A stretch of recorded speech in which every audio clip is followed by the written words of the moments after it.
খুব বেশি বিপদে আছেন, দেয়ালে পিঠ থেকে গেছে, পৃথিবীতে কোনো মানুষের কাছ থেকে সহায়তা পাওয়ার আশা ছেড়ে দিয়েছে, অসুবিধা নাই।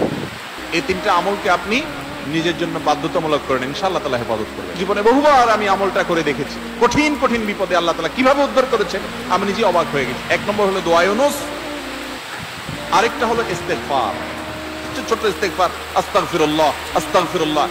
এটা যে পড়তেই থাকে, নবী করিম সাল্লাল্লাহু আলাইহি ওয়াসাল্লাম বলেছেন তার যে কোনো বিপদ থেকে বের হওয়ার জন্য আল্লাহ তাআলা নিজে পথ দেখায় দেন, এমন ভাবে পথ দেখাবেন সে কল্পনাও করবে। নাম্বার 3, দুরুদ।